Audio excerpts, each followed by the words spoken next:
마른 하늘의 날벼락이라는 말은 이럴 때 쓰는 것 같습니다. 편의점을 찾은 40대 여성이 소란을 피우다가 찾아온 인근 상인까지 폭행을 했습니다. 심지어 경찰에게도 폭력을 휘둘렀는데요. 이은재 기자가 확보한 CCTV 영상부터 함께 보시죠. 들어서는 여성, 매장 안에 있던 다른 여성이 다가서더니 다짜고짜 밀어붙입니다. 머리채를 잡아 뒤흔들고 손과 발을 휘둘러 피해 여성은 손 쓸 틈도 없이 당합니다. 소란스러운 소리를 듣고 찾아온 옆집 식당 주인을 이유 없이 폭행한 겁니다. 밖으로 나와서도 손찌검은 멈추지 않습니다. 말리던 피해자 아들까지 때리고 급기야 안경까지 잡아채 바닥에 던집니다. 편의점에서 이상한 소리가 큰 소리가 나길래 어머니가 식사하시다가 무슨 소린가 싶어가지고 들어가자마자 몇 초 안 된 순간에서 어머니께서 다 당하고 폭행당하는. 이해할 수 없는 행동은 경찰을 상대로도 계속됐습니다. 몸을 밀고 얼굴을 때리자 경찰이 곧장 여성을 제압해 체포합니다. 오늘 폭행으로 신고가 됐고요. 그래서 폭행죄하고 출동한 경찰관들 하는 거는 공무집행방해, 폭행 및 공무집행방해로 입건됐네요. 소란은 여기서 끝나지 않았습니다. 현행범으로 체포됐던 여성은 풀려나자마자 다시 편의점을 찾아왔는데요. 며칠 뒤엔 또 소란을 피웠습니다. 가족이 신원 보증을 했고 주거지도 분명해서 잡아둘 수 없다는 게 입장인데요. 인근 상인들 불안할 수밖에 없습니다. 녹취 들어보시죠. 일단 제일 걱정되는 거는 제가 없을 때 혹시나 그런 일이 또 그 여자분이 또 와가지고 또 일부러 어머니한테 또 그럴까봐 그게 최고 걱정입니다. 조폭, 영화에만 나오는 조직폭력배가 아직도 건재한가 봅니다. 광주에서 벌어진 집단 폭력 현장 먼저 보시죠.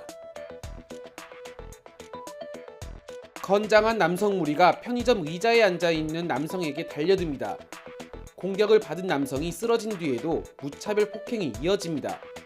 지난 1월 27일 새벽 A 조직원이 주점에서 시비가 붙어 B 조직원 2명을 집단 폭행하자 B 조직원들이 앙심을 품고 보복 폭행하는 모습입니다.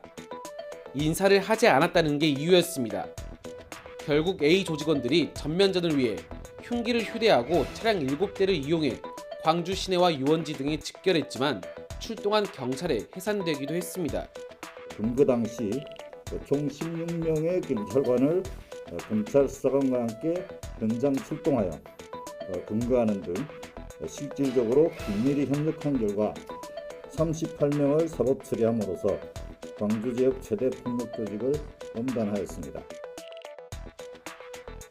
자, 이 폭력 조직, 검찰 수사관의 차량을 파손하기도 했고요. 조폭이 아니라고 위증까지 했습니다. 더 큰 문제는요, 청소년, 미성년자까지 끌어들였다는 겁니다. 조직의 규모를 키우기 위해서라고 하는데 불법 업소를 운영하면서 벌어들인 돈으로 영입을 했다고 합니다. 네, 다음 소식입니다. 전직 총경이면 서장급이죠. 서장 출신이면 이런 대우도 받나 봅니다. 운전자 바꿔치기를 해서 조사를 받았는데 함께 근무했던 교통사고 조사관이 관련 정보를 알려준 혐의를 받고 있습니다. 그런데 이 조사관 그동안 계속 근무를 하다가 이제서야 직무 배제가 검토되고 있습니다. 김민성 기자입니다. 지난 6월 무면허로 운전대를 잡고 운전자 바꿔치기를 시도한 전직 총경.